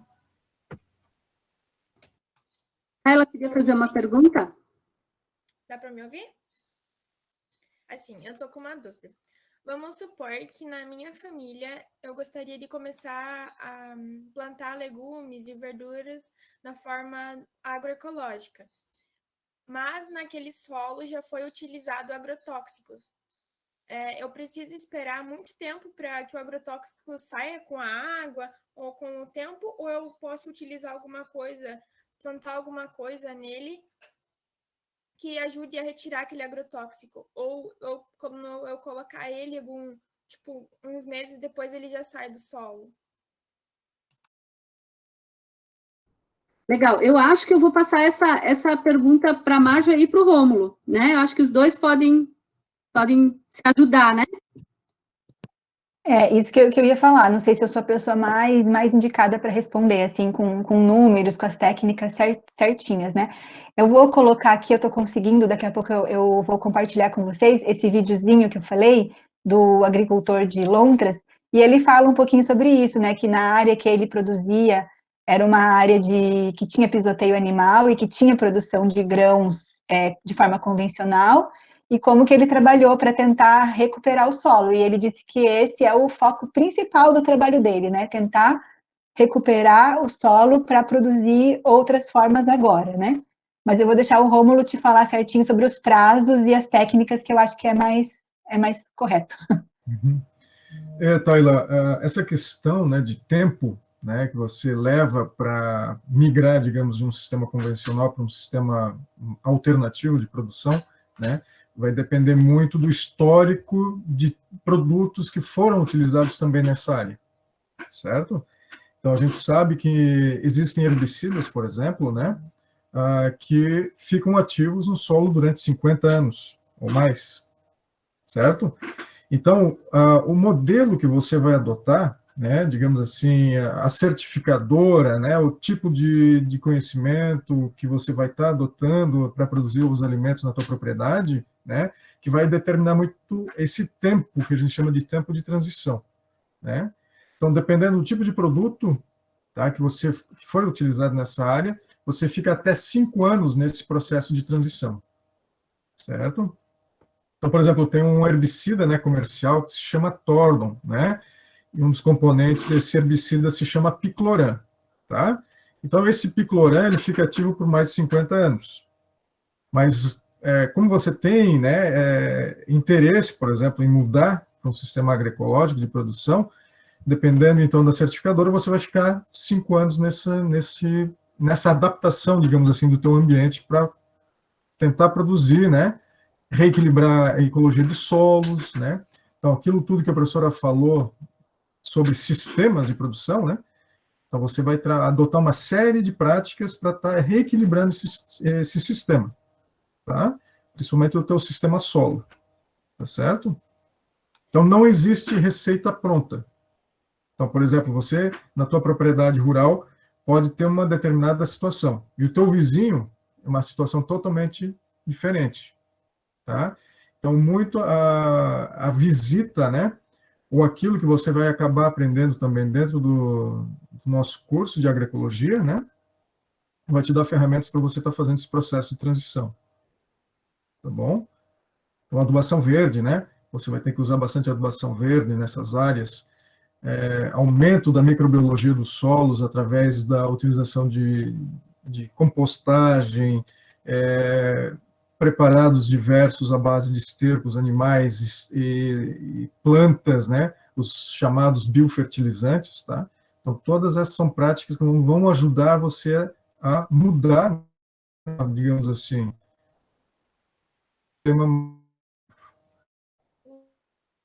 ou sair direto dos agrotóxicos do verde, tem que esperar a retirada dessas plantas para ter uma nova plantação. Você vai migrar, né, direto, digamos assim, num ano digamos, esse ano, né, você está com um sistema convencional, e você resolveu, não, a partir do próximo ano, eu vou migrar para um sistema alternativo, né, essas mudanças não acontecem de forma abrupta, digamos assim. Então, você vai ter toda uma metodologia de práticas que você vai adotando até digamos assim, você está inserido dentro de um sistema alternativo de produção, tá? Mas então essas práticas de adubação verde, né, você vai adotar bastante adubação orgânica, né, com estercos, biofertilizantes, certo? Isso somente do ponto de vista produtivo, né, pessoal? Lembrando sempre aquilo que a professora Marja falou para a gente. Então, quando a gente pensa em mudar uma propriedade, a gente não vai fazer somente a parte prática, né, a parte tecnológica, a alteração da parte tecnológica. Então, a questão social, né, questões econômicas, tudo isso a gente também tem que pensar, tá? Então, só para complementar para a Tayla, tem um programa em Santa Catarina que eles chamam de... eu não sei o nome certinho, vocês vão saber melhor. O SPDH é Sistema Direto de Produção de Hortaliças, né? Se não me engano. Isso. Em que o objetivo não necessariamente é você virar um produtor orgânico, mas eles conseguem reduzir, por exemplo, 95%, 98% a utilização, né, de outros insumos. E, de vez em quando realmente precisa, usam um ou outro, né, produto químico de origem de fora da propriedade, mas de um jeito muito mais, assim, consciente, analisando cada sistema de um jeito bem particular, né? Então, eu visitei, por exemplo, uma produção, numa aula prática da UFSC de chuchu, que eles realmente reduziram o uso que eles tinham anterior para 0,2% do que eles usavam de agrotóxico ou de né, em momentos muito pontuais, quando realmente outras coisas não tinham funcionado. E eles não vendiam a produção como orgânica, vendiam como convencional, mas como eles diminuíram muito o custo de produção, ficou muito melhor o preço para eles, né? Eles diminuíram muito o que eles gastavam para produzir e valia a pena, né? Mesmo sem ser orgânico, sem conseguir fazer essa mudança absoluta, eles já melhoraram muito a forma de lidar com o ecossistema, com a saúde, para a saúde deles era melhor. Então, às vezes, como eu falei, esses caminhos, né, não precisa ser automático, né, essa transição automática. Leva tempo, e a pessoa, né, o agricultor, ele vai ter que estar internalizando essas questões, né, os conhecimentos dele. Então, muitas vezes, a complexidade da propriedade rural, às vezes, é reflexo dessa compreensão que o agricultor tem do sistema produtivo, tá? De receita também, certo? Essa é uma questão. Tá, e como a prof. Marcia falou, eu não, tipo assim, de um dia para noite eu não vou conseguir mudar, né? Aquele que a terra que tinha agrotóxico fique totalmente livre. Mas aos poucos, se eu for, como posso dizer, mudando os meus hábitos, a terra então se torna assim, sem agrotóxicos, e o alimento então vai poder ser um alimento tipo orgânico, vamos supor, mas sem eu tirar totalmente os resíduos do agrotóxico, ele não vai ser um alimento totalmente orgânico. Acho que sim, Tayla, acho que consegue. Como a Marilac até colocou ali o nome das portarias, porque existe uma lei que vai organizar isso, né? O que é aceitável e o que não é aceitável. Então, se o teu vizinho usa, qual que é a distância mínima entre onde ele usa e onde você usa. Tem, assim, tem regras gerais. Então, eu acho que mesmo como o Rômulo falou, que alguns componentes químicos, a ciência já mostra que não vão ser eliminados, pelas portarias, sim, se você adotar algumas medidas, todas que estão ao teu alcance, você acho que conseguiria o certificado para comercializar como orgânico, sim. Tá bom, ok, muito obrigada. Acho que o Jonas queria falar também, né? Sim, gostaria de contribuir. Para essa questão de transição agroecológica, acho que é bastante importante a gente colocar aqui que é altamente recomendável que você não faça uma transição completa da propriedade já de início. Por quê? Porque quando você muda um sistema de produção de convencional para agroecológico, aquela terra está em total desequilíbrio. Então, você passando de uma cultura imediatamente para outra, você vai ter um resultado ruim. E isso economicamente pode ser muito frustrante e pode fazer você voltar para o sistema convencional. Então, o aconselhável é que você vá modificando o seu sistema de produção por áreas, porque quando você estiver mudando aquela sua próxima área convencional, aquela área agroecológica já vai estar produzindo bem e você vai estar economicamente mais equilibrado.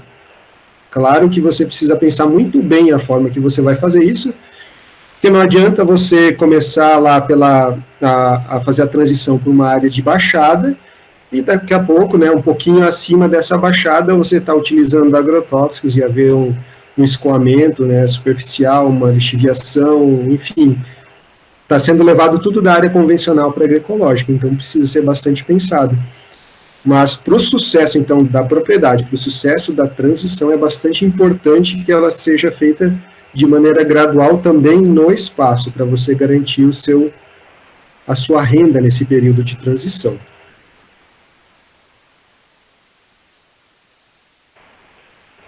Já vamos tentar ver o videozinho? Vocês estão vendo a tela? A tela do vídeo? Tá Sim. dizendo que vai ter um anúncio aqui, eu vou tentar pular o anúncio, tá, gente? É porque é uma matéria dentro de um jornal maior. Eu vou colocar aqui, peraí. Vamos ver se vai dar certo o som, tá? Deu som? Não. A tela que a prof está compartilhando está com o microfone desligado.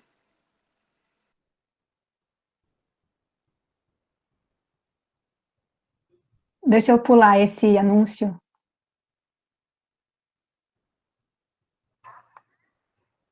Tá, veja se vocês vão escutar agora. Eu vou tirar meu microfone. Vamos ver. Ah, é isso. Tem que tirar o teu.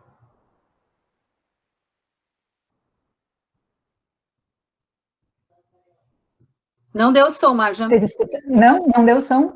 Não. Então acho que eu vou ter que passar o link e daí vocês assistam, pode ser? 11h30 aqui. Depois vocês podem ver depois da aula. Mas a hora Tá. que começou a soltar o vídeo, tava fechado o microfone da prof. Marja. Sim, então, Precisa mas eu de- tenho que deixar o microfone.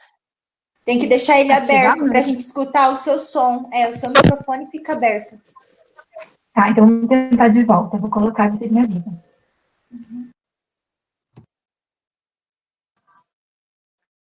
Aqui nessa propriedade, com um pouco menos de 4 hectares no Salto Vilão, em Londres, os pais... Conseguiram ouvir?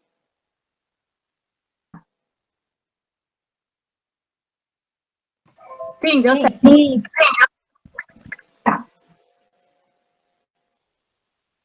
O engenheiro agrônomo conta que quando chegou aqui, a paisagem era bem diferente e foi preciso bastante trabalho para recuperar o solo. Era uma área degradada, meio de boi, era plantado grãos aqui, então a qualidade do solo não era tão boa e o meu objetivo aqui sempre foi melhorar a qualidade do solo.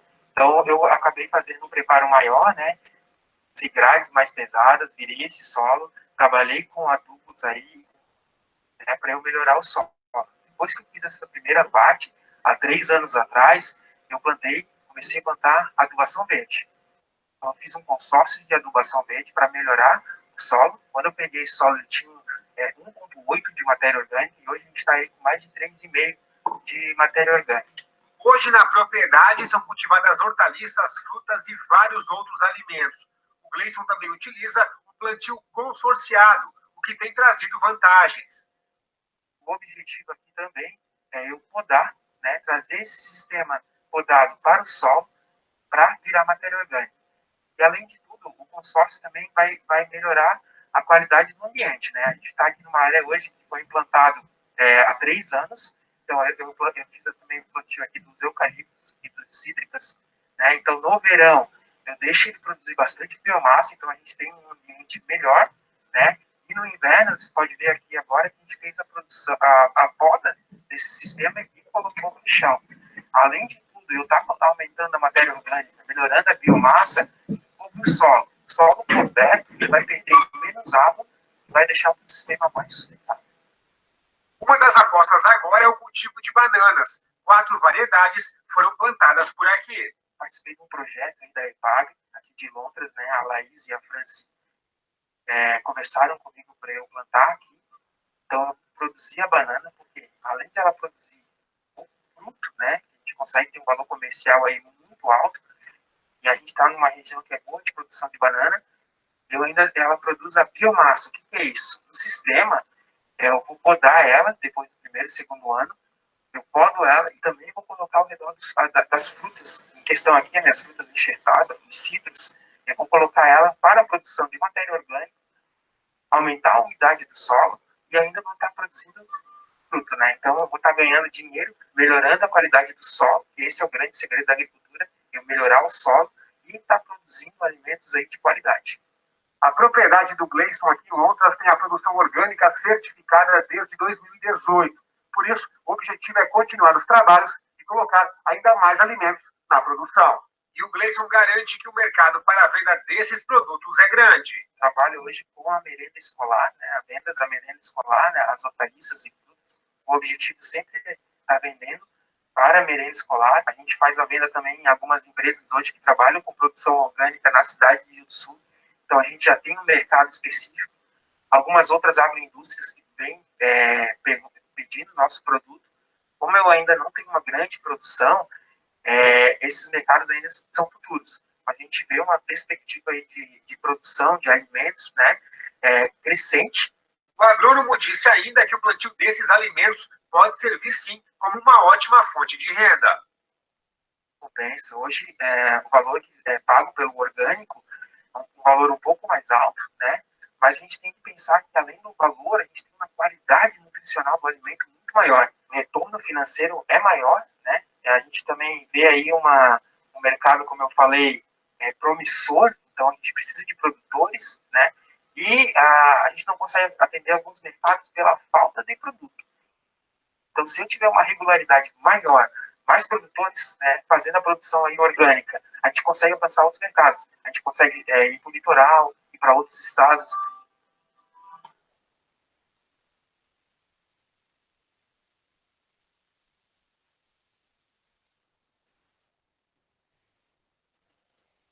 Oi.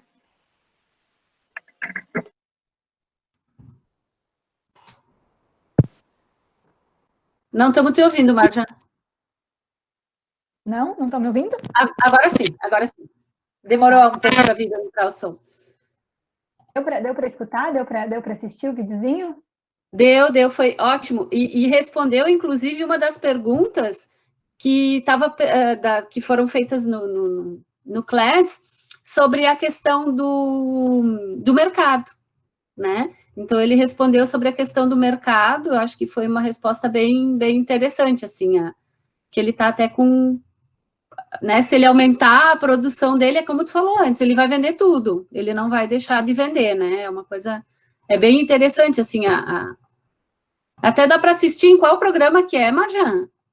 É no Agricultura Alto Vale. Tá. Você coloca no YouTube, Agricultura Alto Vale, e é o que teve essa semana, acho que foi dia 5, se não me engano. Foi o último que passou. Da RBA, né? É, isso. Deixa eu ver se tem mais alguma coisa.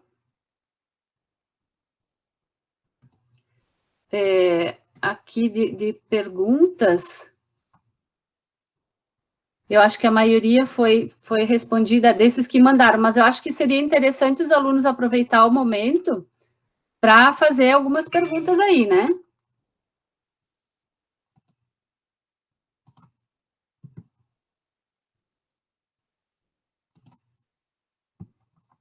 Vamos lá, gente. Ô, prof, e se a gente quiser plantar em grande escala, como se fosse no Mato Grosso, sim, a gente ia conseguir com a agroecologia? Então, Jennifer, essa é uma pergunta bem interessante, e não é fácil de responder ela, porque tem pessoas que discordam, né? Não tem, todo mundo concorda com relação a essa resposta, não. Porque o que parte da agroecologia questiona é justamente a existência, né, de um latifúndio, de alguém ter uma propriedade tão grande assim, né, num contexto que a gente tem pessoas sem terra também. Então, a gente tem que pensar primeiro nessa questão, né? Precisa o único agricultor ter tanta terra? Né? É justo? É o modelo que a gente deseja? Essa é uma questão. Mas, por outro lado, a gente tem experiências que têm propriedades grandes, inclusive em alguns assentamentos, por exemplo, no Rio Grande do Sul, a gente tem assentamentos que eles coletivamente trabalham com a produção de arroz em muito grande escala, e que produzem muito arroz orgânico, né? A gente é um exemplo de produtividade. Então, assim, sim, é possível produzir em escala, parece que é.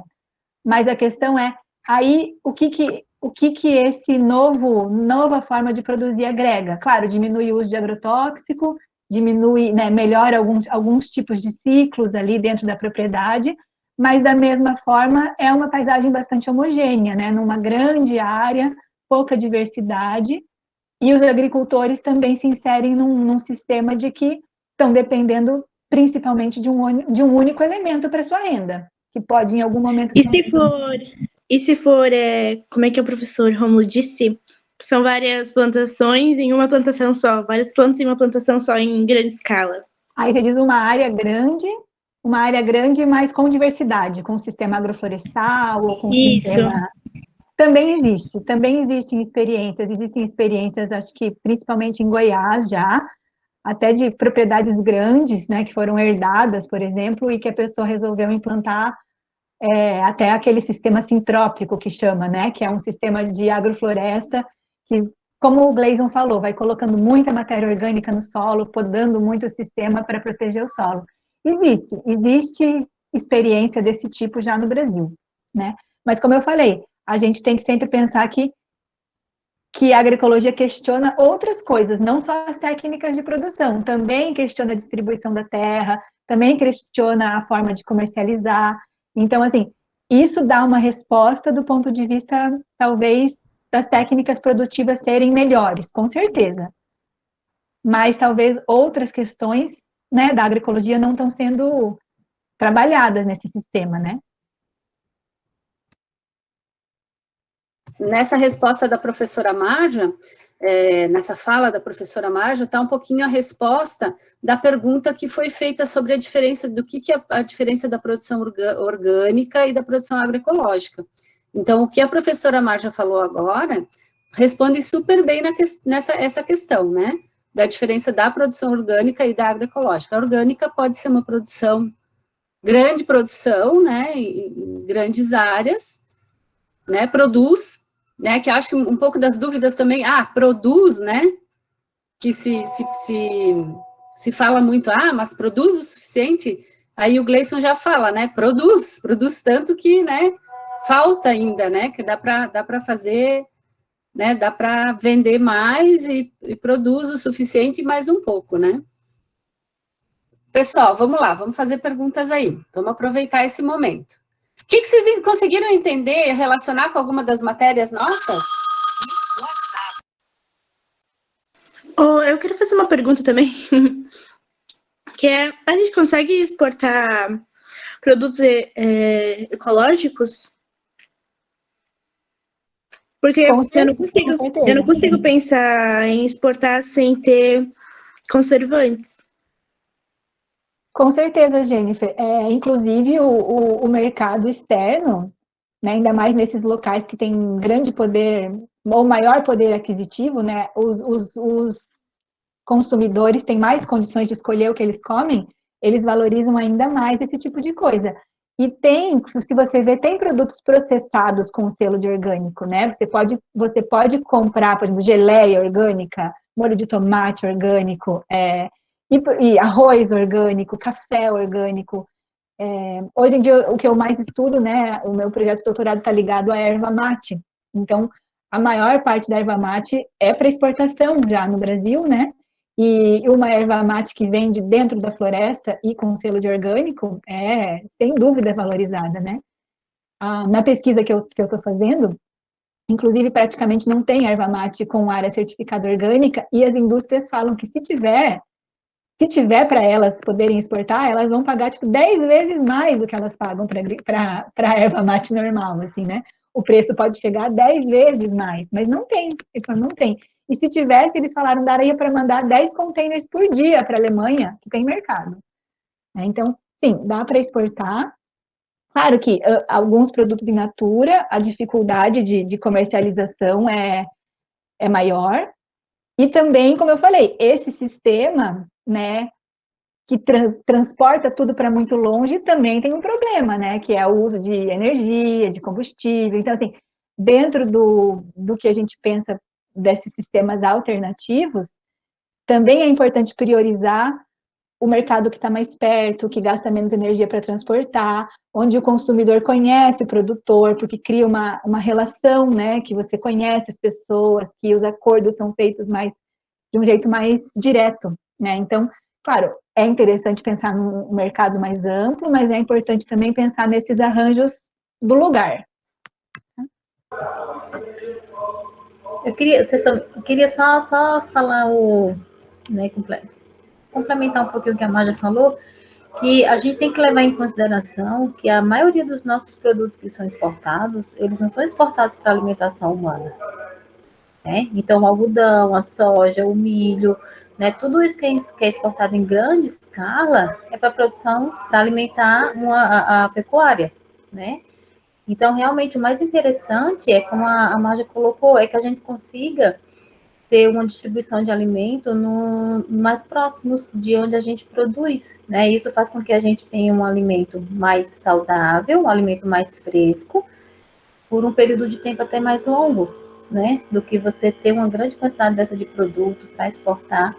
Às vezes você tem que colher um produto antes do tempo, para que ele chegue lá no tempo viável para ser consumido. Então, o interessante não é isso, né? O interessante realmente é a gente enriquecer, a gente fortalecer o que a gente tem de produção mais próxima, onde a gente vive e a gente consegue se alimentar. Na outra pergunta, eu não lembro agora quem foi que perguntou, com relação a se dá para produzir em grande escala de forma agroecológica, né? Grande escala agroecológica realmente é um pouco mais difícil, mas orgânico a gente consegue. Eu queria só citar um exemplo, né, que quando eu fazia doutorado lá em São Paulo, a gente foi conhecer uma usina, né? Então, a usina, ela produzia cana-de-açúcar para a produção de etanol. Então, ela é a segunda maior usina da América Latina. Então, a produção dela, ela já não usava mais agrotóxico no controle da principal praga, que é a Diarrhea saccharale, que é uma praga bem intensa, né, nos canaviais, e o controle dessa praga, ela era toda se dada por controle biológico, que era com o uso de uma vespa, né, a cotésia. Então, eles tinham, né, antes da cotésia, eles faziam uma aplicação aérea, né, para o controle dessa praga, da broca da cana-de-açúcar. Então, eu lembro que quando a gente foi lá, já tem um tempinho já, mas quando a gente foi lá visitar, o rapaz que nos atendeu, ele falou que um dia que eles não fazem aplicação, que eles não deixaram de fazer a aplicação do agrotóxico no controle da broca, a economia era o que pagava o mês inteiro de todas as despesas que ele tinha na usina. Porque eles gastavam muito, porque era aplicação aérea. Então, eles tinham que pagar o aluguel do avião, o combustível, o piloto, mais os produtos. Então, um dia que eles não faziam essa aplicação, a economia pagava todos os custos que ele tinha para pagar todos os funcionários, né? Para pagar tudo que era equivalente, por exemplo, a energia e a água. Então, eles deixaram de lado essa aplicação aérea de agrotóxico e investiram na produção da cotésia, né? Que é o controle biológico, para que eles reduzissem os custos e agregassem valor ao seu produto. Então, assim, agroecológico a gente não vai conseguir, porque como a Marja colocou aí, né, envolve diversas outras questões, mas uma produção orgânica, uma produção mais limpa do meio ambiente, a gente consegue.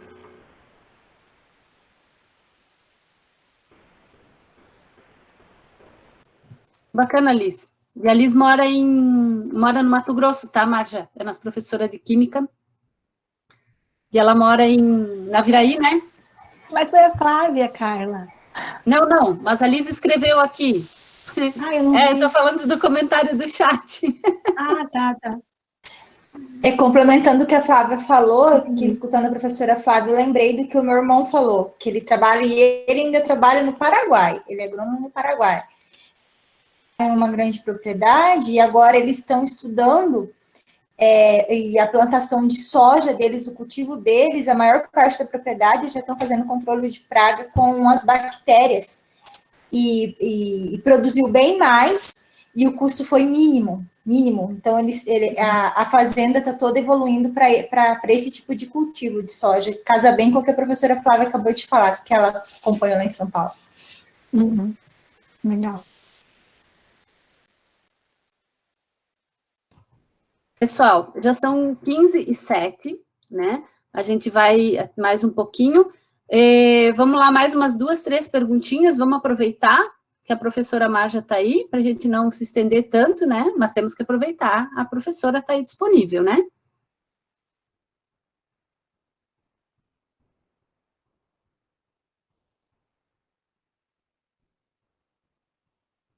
Nada? Uma das coisas, só me lembrei também, Marja, quando tu estava falando, da questão dessa questão do transporte e tal, que a gente tem, por exemplo, o hábito de querer comer tomate em julho, né? Sabendo que o tomate, ele dá no verão, né? Então, o tomate que a gente come no inverno, ele não é um tomate daqui, ele é um tomate que foi produzido em outro lugar, que veio de longe, ou que, né, ou que ficou, sei lá, em algum tipo de refrigeração, não sei como é que funciona, né? Ou então pegar alguma coisa que a gente come que não é do período. Então, a gente está acostumado que as pessoas estão acostumadas que vão, né, que no mercado esses produtos estão sempre disponíveis. Por quê? São produtos que foram armazenados, que passam por um processo de químico, muitas vezes, né, para ficar bonitinho, para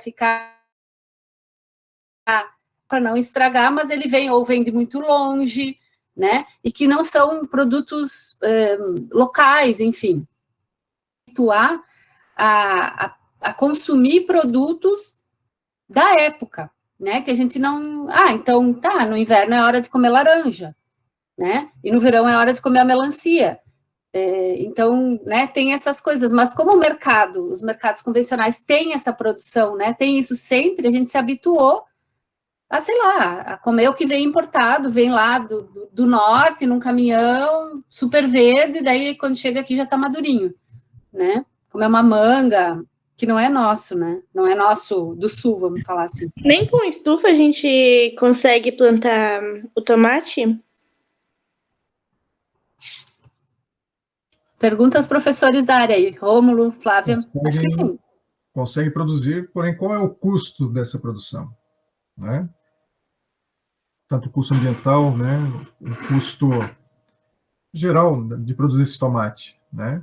Então, isso que a professora Carla falou também está bastante relacionado com o que a professora Marja também nos relatou, da perda cultural que nós temos, né, de vários alimentos locais que a gente deixa de consumir para estar consumindo um outro produto que é exposto para a gente, né, nas grandes redes de supermercado, enfim. Então, o que nossos avós consumiam, né, e a gente deixou de consumir hoje, certo? Então, isso também é a agroecologia, né, esse movimento de produções alternativas busca resgatar, né, para a gente ter digamos assim, uma alimentação mais equilibrada, né, e mais diversificada. Então, a gente pergunta, né, produzir tomate, mas a gente tem a necessidade de comer tomate, né? A gente sabe que o consumo de tomate ele causa sérios problemas de saúde, inclusive acidificação do pH do sangue. Então, tem outros alimentos que a gente pode estar consumindo que, né, é melhor para a nossa saúde do que estar consumindo tomate. Então, tem várias coisas que a gente tem que pensar um pouquinho, né, antes de estar propondo para o agricultor ou pensando em produzir. É isso, o Rômulo foi bem preciso na resposta, Jennifer. A gente, é um movimento que demora, né, demora para a gente internalizar isso, porque o que a gente tende a querer fazer é, como é que eu faço a agroecologia se adaptar a esse sistema que já existe? Então, assim, como é que eu faço produzir com agroecologia em grande escala? Como é que eu posso produzir tomate com agroecologia? Como é que eu controlo praga com agroecologia? Mas o que a agroecologia propõe é mudar justamente o sistema, né? Mudar o sistema para que ele seja mais integrado nas dinâmicas naturais e culturais, como o Rômulo falou. Então, assim, que tipo de alimento essa estação prioriza, né? Prioriza não, possibilita, né, a produção, né? Então, daqui a pouco, se vocês estivessem no Instituto agora, vocês iam ver como é que estão os citros lá, né? Uma delícia andar ir para aula prática nessa época na agroecologia, que a gente fica comendo, eu chamo de mexerica, mas é bergamota, né, Carla? A aula inteira, porque nessa época é o que está sendo produzido lá. Se você for em outra época, não vai ter isso, né? Normal. Mas no mercado talvez tenha isso disponível o ano inteiro, né? Então, assim, como que a gente tenta modificar, não é só a forma de produzir, é a forma de distribuir, de ofertar e de consumir os alimentos, né? Então, é o que eu falei em outra pergunta que alguém falou, a gente também tem que reeducar os consumidores, porque, claro, os consumidores agora querem comer tomate o ano inteiro, né? Querem comer as mesmas coisas o ano inteiro, e são poucas coisas. Tem pesquisas que mostram, assim, que de todos os alimentos que existem, se não me engano, são 7 ou 8 que compõem a alimentação, 90% da alimentação do mundo inteiro, né? Todo mundo tem alimentação baseada em pouquíssimas coisas, né? Então, ao longo do tempo e no espaço, isso fica homogêneo, sendo que poderia ser diversificado no espaço, em cada região ter comidas típicas da sua região, e também no tempo, em cada estação ter comidas apropriadas para aquela estação, né?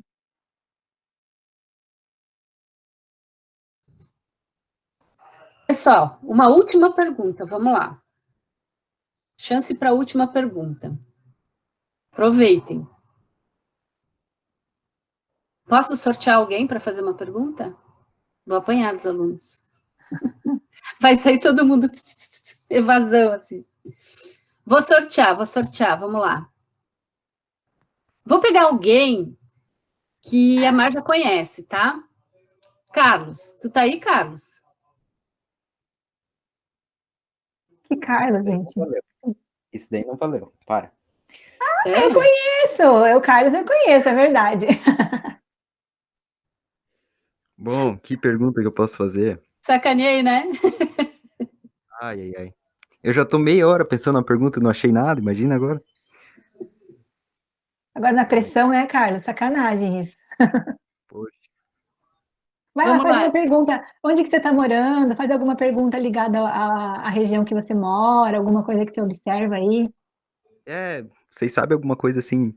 Por que assim tanto plantado assim lá no oeste, soja assim é muito mais plantado do que qualquer tipo de outras plantas assim, que nem por exemplo aqui é bastante plantação de fumo, né? Mas pra lá assim quase nunca vi essas coisas. Tá. Olha, talvez até a Cláudia consiga responder mais que eu, outras pessoas, porque eu acho que isso envolve várias questões, né, da forma como a propriedade está distribuída, mas também do relevo. Então, assim... Posso falar, Marja? Vai lá, Cláudia. Tem a ver muito isso também com a propriedade e o tamanho, né? Porque aqui na nossa região nós temos uma produção agropecuária agrícola familiar. Não que não possa também na familiar ser, mas é uma familiar assim que 24 hectares é o máximo, né? Então lá a soja já exige assim o perfil da região oeste, propriedade maior, isso facilita um pouco, né? Para a questão de financiamento, produção, etc. O relevo também lá é mais plano, né? A soja, para ela ter lucratividade, exige soja, girassol, agora como é que chama?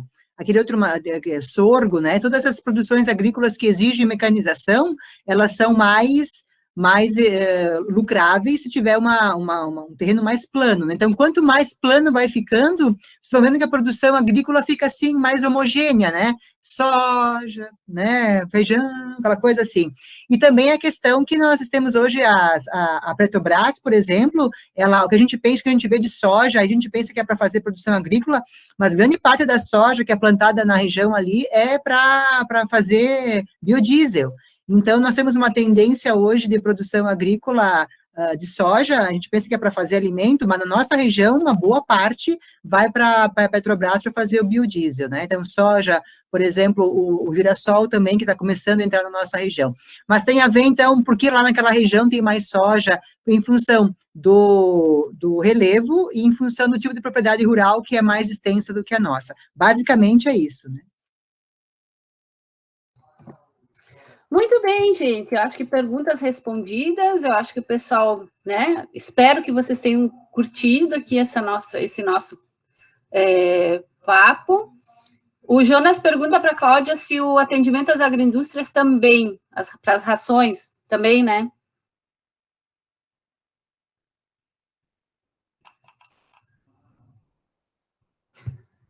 A tendência, no começo, era para, eu digo, agroindústria, sim, para produção de alimento para base de gado, etc., né? Mas é uma tendência forte hoje em dia, pelo que eu li, né? Que essa soja também está sendo destinada à Petrobras. A Petrobras está fazendo, incentivando o plantio e fazendo convênios para que também seja remetida para essa função, né? Não sei se nada oficial, uma leitura que eu fiz, né? Só complementando, porque daí o Carlos fez a contraposição do fumo na nossa região, né? E lá onde eu estou trabalhando também, no Planalto Norte, também tem muito fumo, né? Alguns dos municípios com maior produtividade no Brasil estão lá. E alguns entrevistados, porque eu trabalhei com entrevistas, e alguns entrevistados, inclusive, importantes do movimento agroecológico historicamente, assim, pessoas que trabalham com agroecologia a vida inteira, falaram que talvez, se não fosse o fumo, já nem existisse mais agricultura familiar em algumas regiões, porque a gente tem a mania também de ver o fumo como um vilão, né? Mas o que ele quis colocar é que é um tipo de trabalho que possibilitou pequenas propriedades se manterem ao longo do tempo e não serem compradas, inclusive naquele relevo também entra a soja. Então, assim, por que não foi tudo comprado para virar soja por uma grande propriedade, que é uma tendência que existe? Alguns vão incorporando os outros, né? E naquela região eles dizem que muito por causa do fumo, porque o fumo faz com que aquela família, apesar de ser uma rotina de muito trabalho e muito sofrida, né? Perceba que tem uma renda que consegue garantir o seu futuro e que não vai perder a propriedade. Então, é bem complexo, como eu falei, né? Pensar em agroecologia é pensar em muitas questões, né? Históricas, econômicas. Então, assim, se por um lado tem o problema todo do agrotóxico, da falta de autonomia, às vezes tem a questão da renda, a gente tem que ir mergulhando, entendendo essas relações. Mas o fumo tem a ver, por um lado, porque ele é possível na agricultura familiar, mas por outro lado, porque ele também possibilita a agricultura familiar. Então, também vai e vem, né? Se retroalimenta ali. É uma das poucas produções que tem um seguro muito bom, né? Se a pessoa, a lucratividade é ótima. Nossa, acho que é a produção agrícola de maior lucratividade.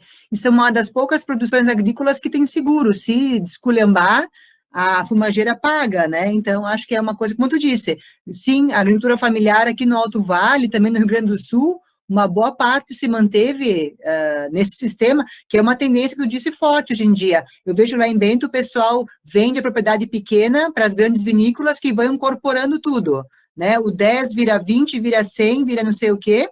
Quem organiza é uma grande empresa, não tem mais mão de obra, tem as máquinas colhendo uva agora, então está eliminando aquele sistema que era antes todo mundo plantando, colhendo, né? E até o próprio estilo de vida, que eu trabalho muito com isso na agricultura, nos meus trabalhos. O estilo de vida rural, que é único, familiar, esse também está ameaçado, porque se as pessoas tudo se incorpora e vai embora, o que é desse estilo de vida? Ele vai se transformar, se perder, é o que a gente pergunta hoje em dia. E a agricultura e a agroecologia tem esse resgate, ele tem esse viés de trabalhar o pequeno, o local, né? Então, se eu fosse falar em manter o estilo de vida, a cultura, a agricultura familiar no Alto Vale, por exemplo, a agroecologia é uma ferramenta bem interessante, que por isso que eu digo assim, as pesquisas sociais, às vezes, elas são feitas e colocadas lá no armário, esquecidas, né? Que bobagem pesquisar isso, mas eles não sabem que a gente tem que estudar os fenômenos hoje para entender o que vai acontecer o estouro de amanhã, né? Ninguém está preocupado com o estouro de amanhã, mas pode ser que aconteça, né? Então, como você falou, o buraco sempre é mais embaixo, né? A gente está assim superficial, mas sempre tem coisas a mais para a gente pesquisar, né? Bom, gente, olha só, quanta coisa, né, que a gente aprendeu hoje. Pessoal, então, essa foi a nossa primeira aula do componente integrador. Espero que a gente consiga com essas aulas, fazer, né, esse link com as aulas, com tudo, né, com todos os nossos, né, as nossas outras disciplinas, que vocês consigam fazer esse link, como a Prof. Marja falou, que essa importância de vocês entenderem tudo como um todo, né, não só como coisinhas separadas e compreenderem um pouco da agroecologia. Vocês estão no comecinho ainda, né, aqui 1 mesinho e pouco, 2 meses de aula, a gente iniciou em abril, né, Marja, então eles estão bem cruz ainda, daqui a pouco já, né, e vamos aguardar para a próxima aula que a gente vai comunicar, tá, gente, essas aulas, elas vão acontecer, assim, de forma, 1 vez por mês, né, um pouco mais estendido, tá, para vocês, para a gente conseguir fazer esse debate, conseguir fazer essa aula um pouco mais longa do que o normal, ok? Muito obrigada a todos que vieram, especial Marja, que bom que você tirou um tempinho para a gente, né? E estamos com saudades, loucos para a tua volta aqui para ajudar a gente aqui na agroecologia. Ai, gente, eu que agradeço. Adorei participar, rever os colegas e poder ver um pouquinho dos alunos, né? Mesmo que seja só as fotos aqui. Estou morrendo de saudades de... Com certeza eu sou mais professora do que doutoranda.